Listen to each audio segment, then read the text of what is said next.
Ethan Miller stood on the porch, taking a deep breath, feeling the fresh spring air fill his lungs. It had been so long since he had a place to truly call home, a place where he could feel free. After years of struggling with work, renting apartments, and moving from city to city, he had finally bought a home of his own. It was a small house, located at the end of a quiet street, surrounded by rolling hills and fresh, clean air. He had spent years saving up enough money to afford this house, and now, standing on the porch, he felt like he had finally won. He had just started bringing his things inside when his eyes caught sight of a figure standing across the street. A woman, in her middle age, dressed in a blue business suit holding a small sign, was staring at him. She had short blonde hair, sharp, cold eyes, and lips pressed tightly together as if assessing him from a distance. Ethan felt a bit uncomfortable, but he still gave her a polite nod. She didn't respond, just stood there, not taking her eyes off him. In just a few seconds, Ethan realized this woman might be the one to bring trouble into his life in the days to come. The next morning, Ethan woke up, ready for a new day in his new home. But when he opened the door, a sense of unease flooded over him. A large piece of paper was taped to the front door. He pulled it off and read the bright red letters. HOA violation, immediate action required.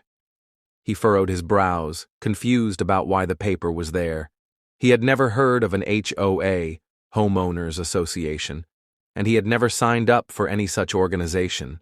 As he was reading, the sound of high heels clicked on the walkway. Ethan turned to see Emily Scott, the woman from yesterday, walking toward him. She smiled, but her smile couldn't hide the power and arrogance in her eyes. "Good morning," she said, her voice sweet but laced with calculation. "I assume you've received the violation notice?" "Yes," Ethan replied, his voice a little off. "But I've never heard of the HOA. I haven't signed any documents." Emily smirked. "But you are a member of the HOA, whether you remember signing up or not. This street became part of our jurisdiction last year. You need to comply with the rules." "That's impossible," Ethan said, his voice firm. "I don't agree to any HOA terms. I don't need them." Emily said nothing more, only flashed a sly smile and turned to walk away.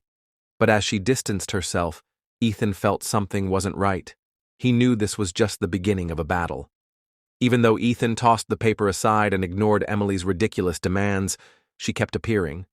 Every day, there were violation notices taped to his door, his mailbox crammed with warnings, and eventually, fines. He couldn't believe someone could be this persistent in causing trouble, but each time he resisted, Emily would show up with a smile, as if everything had already been decided. One afternoon, while he was unloading some boxes, two men in reflective vests appeared at his door. They stood there scribbling in their notebooks without asking for permission. Ethan stared at them, frustration rising within him. "What are you doing here?" he asked coldly. "We're conducting a routine HOA inspection," one of the men replied, completely ignoring Ethan's tone. "You don't have the right to be here," Ethan shot back, stepping closer, his voice tense. "This is my private property. I'm asking you to leave." The man raised an eyebrow, a smirk crossing his face. "According to the HOA records, this is our jurisdiction. You don't have the right to refuse us." Ethan had no patience left. "I told you, you need to leave, now." He took a step toward them, his voice carrying a clear threat. The men didn't say anything more. They just turned and walked away, but the anger was evident in their eyes. That night, Ethan's security system mysteriously malfunctioned. The next morning, he discovered that his mailbox had been destroyed, and his car was scratched all over. These signs could only point to the people who had been causing him trouble. But when he called the police, they told him there was not enough evidence to act on. Ethan decided he wasn't going to sit back and take it anymore. He started investigating the HOA Emily had set up. He went to the county office and requested to see any information about this organization.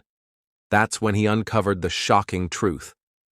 The HOA Emily was managing was not legally registered, and it had no authority whatsoever.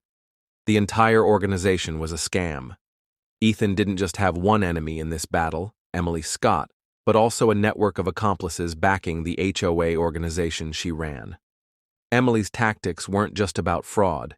They involved a subtle kind of violence, coercing residents into complying with her unreasonable demands. One day, while Ethan was searching for more evidence in his office, an unexpected call from an unfamiliar number startled him. "Hello? This is Trina McAllister, a real estate lawyer. I know you're fighting Emily Scott and her HOA," came the voice on the other end. Ethan paused, a mix of curiosity and suspicion filling him. "Who are you, and how do you know about me?" "We have the same goal. I've been investigating Emily and her organization, and I know you're tangled up in the mess she's caused. I want to help you," Trina replied. A flicker of hope sparked within Ethan, but he remained cautious. "How can you help me?" Trina chuckled lightly. "First, you need to know that the HOA Emily runs is not a legitimate organization, but she's taken control of several areas through underhanded tactics. I have details about the forged documents she's used to create a cover for the HOA. If we gather enough evidence, Emily won't be able to continue scamming people." Ethan felt a surge of possibility, but his guard remained up. "So, what do you want me to do?" "You need to join me in this investigation. But we have to be careful because Emily's not easy to defeat. She has connections in both government and business. However, if we work together, I believe we can hold her accountable." Ethan didn't hesitate. This was his chance to break free from the threat Emily and her organization posed. He agreed without a second thought. With Trina by his side, Ethan began scouring every possible lead. They first went to the residents who had lived in the HOA-controlled areas, those who had been forced out or subjected to harsh conditions under Emily's rule.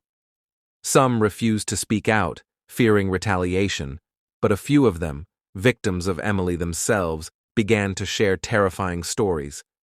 One key witness was Mrs. Gladys, an elderly woman who had lived in the area for over 20 years. She was the only one who hadn't been forced into signing with the HOA because she had consistently refused to do so. When Ethan and Trina visited her, she shared the details of how Emily had tried to pressure her into signing fake documents, promising benefits, but ultimately attempting to steal her property. "She's not a normal person, son," Mrs. Gladys said seriously. "Emily Scott is a schemer. She even pressured people around here to sell their homes to her at ridiculously low prices. You see, no one dares oppose her because she knows how to make people scared." Ethan felt the truth begin to unravel. The more he dug, the clearer the scope of Emily's scheme became. It wasn't just a small-scale fraud, it was an elaborate organization that had been going on for years. And now, Emily was losing control as people like him began waking up to the reality of her operations. But once you step into an investigation like this, things are never easy. One evening, as Ethan and Trina were walking through a quiet street, a car suddenly blocked their path. Two men dressed in black stepped out, their eyes filled with menace. "We've been sent to remind you about the foolishness of your actions," one of them said, his voice gravelly. Ethan stood still, unfazed, but also unwilling to escalate things. "I'm not afraid of you. You're just Emily's lackeys." Trina stepped forward, her eyes icy. "This is your final warning. If you don't want consequences, you'd better leave right now."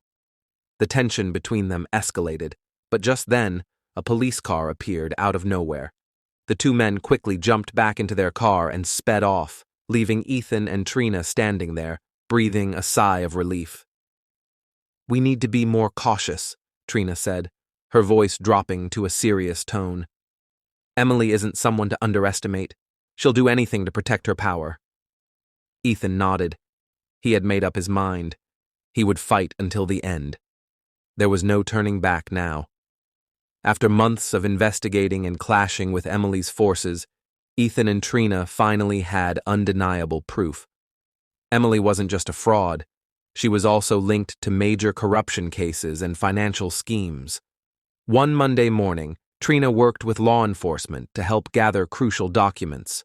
Emily, who had been confident she would never get caught, was suddenly arrested in a major sweep.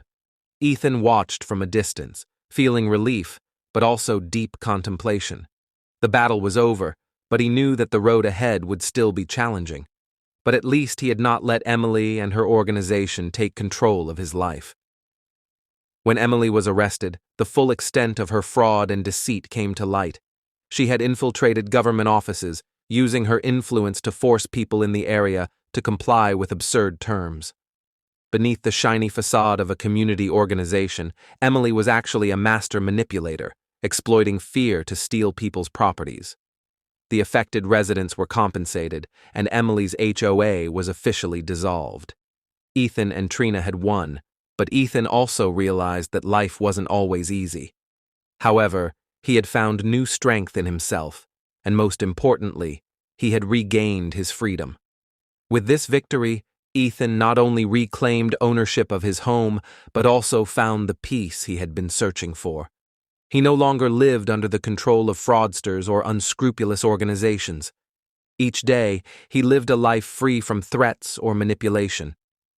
Emily Scott was no longer a danger, but the lessons about vigilance and determination would remain in Ethan's mind forever. Trina, his ally in this fight, continued her work, helping others in difficult situations. As for Ethan, he had learned that sometimes it's only by facing the problem head-on and standing up that we can protect the things most important to us in life.